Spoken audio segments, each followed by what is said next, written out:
What is up, Uh, ladies and gentlemen? My name is Carlos Hernandez. That is Isaiah Cujo. Hi, That is Christopher everybody. Allen somewhere down there. And that on the other side of me is Aaron Johnson, right over what there. up, people? The first story of the day is a very interesting one. For this offseason, there have been three top Japanese prospects coming over from the NPB to the MLB, and we'll get through all of them in this episode. But for starters, let's start with Mr. Kazuma Okamoto, who came over from the NPB, like I said, and is signing with the Toronto Blue Jays on a 4-year contract worth up to $60 million with a $5 million signing bonus. Now, he is a power bat and a very talented third baseman, and him coming into this Blue Jays lineup is going to be very interesting because their third base position was kind of questionable last year. It was good, don't get me wrong, with Addison Barger and Ernie Clement, but there wasn't no real main person at third base. They just kind of went on and off with whoever they felt like between Ernie and Barger. And now this year, they finally get a dominant and a primary third baseman that can be at third base every day. So his original position is the third baseman. Yeah. I mean, Okamoto can play third base and a little bit of first, but he's primarily going to be at third for the Blue Jays because they don't need him to play any first because they already got Vladimir Guerrero Jr. Hell So yeah. with a player like Vladdy, he doesn't need to play first because Vladdy already has that covered.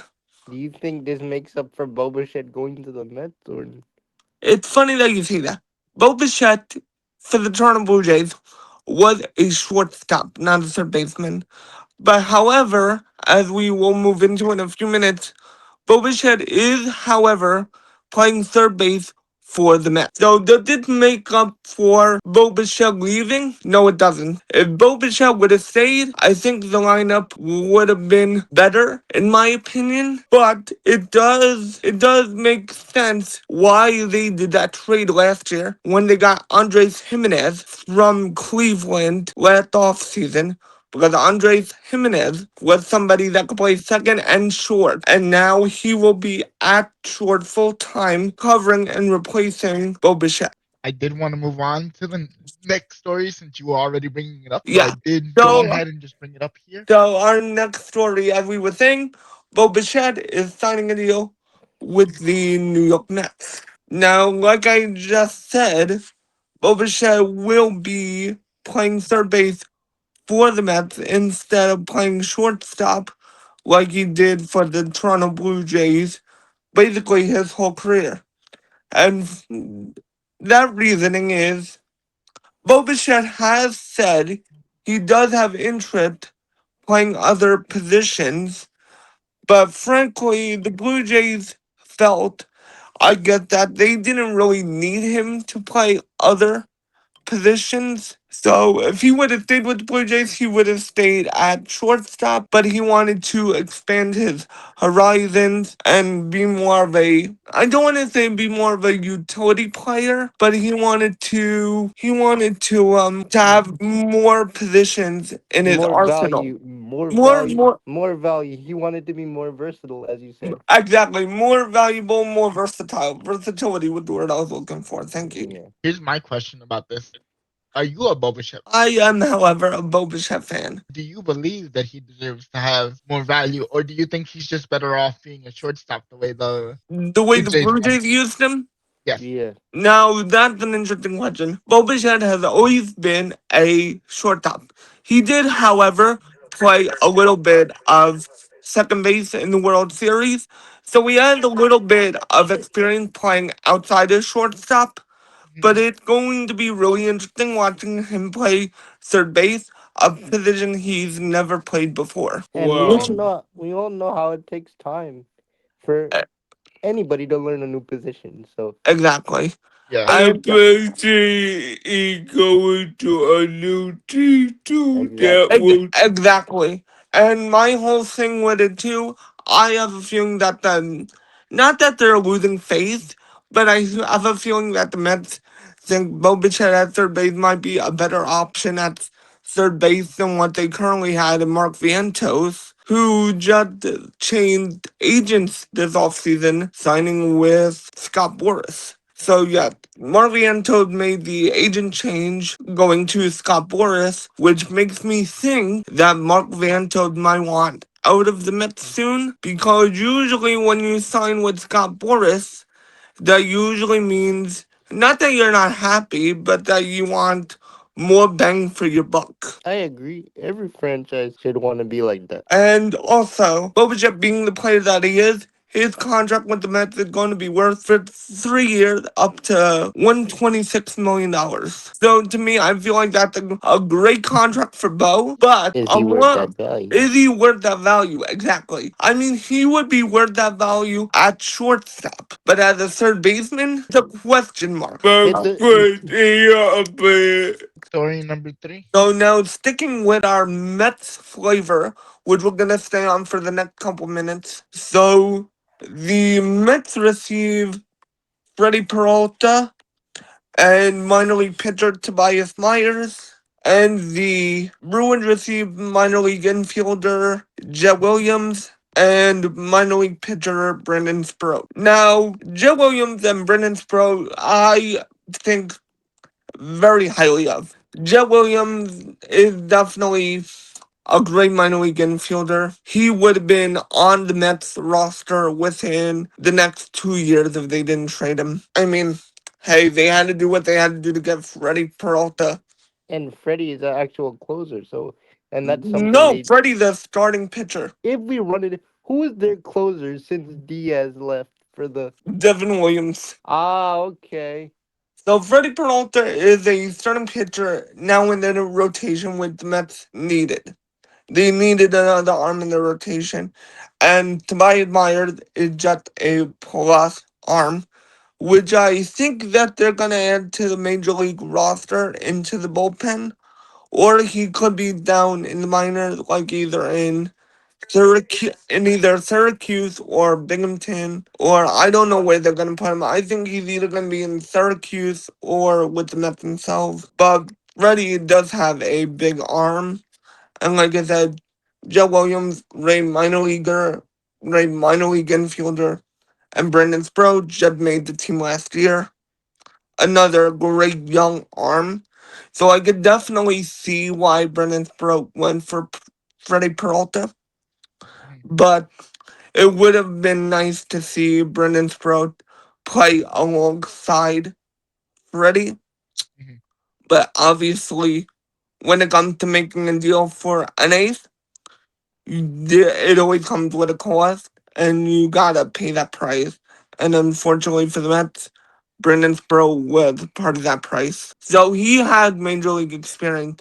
Though this is not a minor league trade. This is an ace pitcher going for two quality minor league And players. and Got Freddie played good in the playoffs. Yes, he did. Brendan Sproat, having already major league experience with the Mets, he was great in their rotation last year. He is definitely a gem. He was the Mets' #1 prospect. I mean, until he came up. So I could definitely see Brendan Sproat making the Brewers roster after spring training. But Jet Williams, another great minor league player, but he is definitely a question mark. He is somebody, as you said, I think they're speeding the process up, because I'm going to clarify this for everyone that doesn't know. That's the whole reason why you trade minor league players to begin with, to speed up the process. Because if you just keep your good minor league players in your minors Mhm. and your main roster is already full, they're never going to make it to the majors, and you're just wasting their talent in the minors. But if you trade them to somebody who can use them, who has openings, then they can fill the void. Maybe they would be down in their minors for a little while, but they would have a quicker time making it to the majors than if they stayed put. Gotcha. Baseball is like almost like I don't want to say plug and play sports, but they develop you in order to get the best out of that player, or Exactly. or just to see who would buy or sell, because they baseball is all about your potential, what you could be. What Exactly.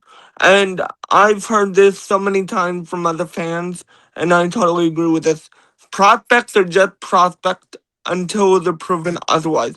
You never know what a player is. He could be one of the best players in the minor leagues and then be a total flop when he gets to the majors. So you never know if it was an even trade to begin with until they actually make the majors and you see them make their major league debut and what they bring to a team. Gotcha. and you could be in the majors for years. You could be in the minors for years. Well, yeah, the most I've ever seen a person be in the minors is roughly about 5, 6 years being called up when they're 26, 27, and that's a late bloomer. Because players usually get called up when they're about like 22, 23. Okay, that in makes their And in their peak prime. exactly. And they get drafted and signed by the team when they're like 18, 19, 20, 21. It's all about development and if the team has room for you on the major league roster. Because if you look at a star, and I'm going to use this player for an example, if you look at Paul Skeens and what he's done for the Pittsburgh Pirates, Paul Skeens was the number one overall draft pick that came out of LSU. He was drafted by the Pirates, got signed by the Pirates immediately, mhm, and then he was only in the minor leagues for about, say, he was drafted in July of 23. mhm. He made it to the majors in almost a little less than a year. So he was drafted in like mid July of 23. He made his debut in early July 24. Gotcha.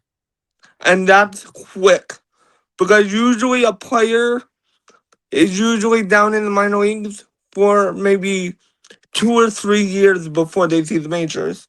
So getting called up in little less than a year is a pretty magical thing. Cause I remember like even after that same draft, there was a player named Nolan Schanuel. And he's not the best player, Mhm. but the Los Angeles Angels saw something in him and called him up 2 months after he was drafted. Two Gotcha. months, 2 months in the minor leagues. He was drafted in July. He came up at the beginning of, August.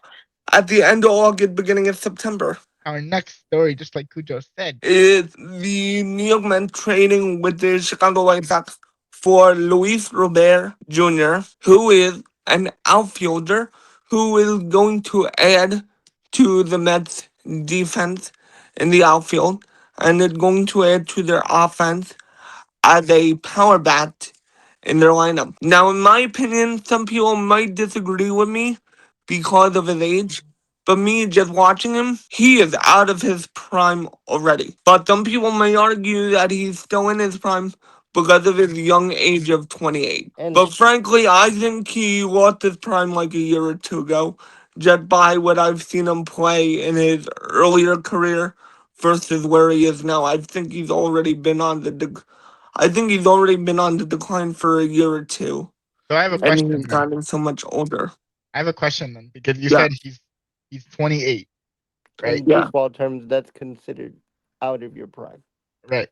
So Well, not exactly because you always okay. I'm gonna use this term, and this isn't necessarily a baseball term. This can be used for any sport, but you primarily hear this in baseball. You always want to be on the right side of 30. And Luis Robert is on the right side of 30. However, he doesn't act like it. When I say the right side of 30 is you always want to have your players to be 29 or younger. Once you hit the age of 30, you are on the wrong side of 30. So theoretically, in a baseball GM's mind, you always want to keep it 29 or younger. Once you hit 30, that's where you're like, okay, where is your career gonna go? Are you gonna stay like this or are you gonna start to decline? And majority of them start declining after 30, and he's already at 28. I was gonna ask, has he experienced any kind of injuries or anything that could justify the fact that you're saying that like he's out of his prime, maybe? Yes, he has had multiple injuries. He is somewhat of a injury prone type player. Okay, So he has had several setbacks in his career. But when he is healthy, he is a very talented player. okay, But however, just like Juan Soto, who we've talked about on the channel before, I believe his bat is worth more than his defensive ability. gotcha. Meaning that he could hit home runs for Mhm. like a mile again and again and again. But his defense ain't really the best. Well, here's But that's also if he stays healthy. Him being injury prone, that's another story. yeah, here's to hoping he can make it work Yep. for him. So the entire trade for Luis Robert, they traded Lewis and Hill, Acuna, and Truman Polly to the White Sox for Luis Robert. Okay, Now, Truman Polly is a minor league pitcher, which I know a little bit about. But for him to be in a deal like this, he had to be up there in the Mets farm system. So he had to be a pretty talented player. And Lewis and Hell Acuna, mhm, he was the one playing second base majority for the New York Mets. I don't want to say majority of I know I just said majority, but he did it most of the time last year. I mean, he came up like last year or toward the end of 23, and he's a great second baseman. And that name might also sound familiar because, yes, he is the brother of Atlanta Braves star Ronald Acuna. So that his name kind of does carry a little bit of value in the MLB just because of who his brother is, but that doesn't matter. Um, the Acunas are just great at baseball. That So whole him, family. exactly, that whole family, just like the Guerrero. But like I was saying, Lewis and Hill Acuna is a great player, and I could definitely see why he went in this deal for Luis Robert. So I get to the White Sox, they wanted another infielder to add, and somebody with a bat like Acuna. mhm, So I get to them, Acuna plus Pauly equaled good enough for Robert, because obviously they wanted the talent, which they're getting in return, but they mhm. also wanted to get rid of him Gotcha. because they can't deal with his injury prone ass anymore. Gotcha. Baseball And Anyway, and take and they wanted to be the Mets problem. yeah. well, what were you gonna say, Kucha? I was gonna say, damn, baseball. Well, baseball takes any sport actually takes a lot out of your body. And what we said previous videos, they're basically signing you for what For your bat. your bat and your arm. They're basically signing you for a body part. If you could run fast, they're signing you for that. If you I could hit mean, the that's why Lewis and Hal Acuna was for the most part. He was legs. He had some arm in the infield, but he was majority legs. He could steal bases. steal bases, He yeah. would steal bases. He was a base runner. He had somewhat of a very good bat, of course, because his brother. I mean, that whole family, like we were saying, very talented in the game of baseball, just like the Guerrero is very talented. Carlos, the basically what I was trying to say. Baseball, sign they basically put insurance on the player. They basically just like previous video we said with Shohei Otani, they put insurance on his arm and his hitting power. Don't forget about his legs too, Because, may I remind you, he is the first member of the 50-50 club. 50 home runs and 50 stolen bases in a season. He is the only player in MLB history to do that, and he broke that during the 2024 season. Damn. With all that Yeah. being said, though, gentlemen, what's going on, everybody? It's Carlos Hernandez from the Bro Council. We realized that this video was a little bit too long, so we decided to split it up into two videos. We hope you guys enjoy this video, and thank you so much for watching. Please remember to like and subscribe, and we will see you next time.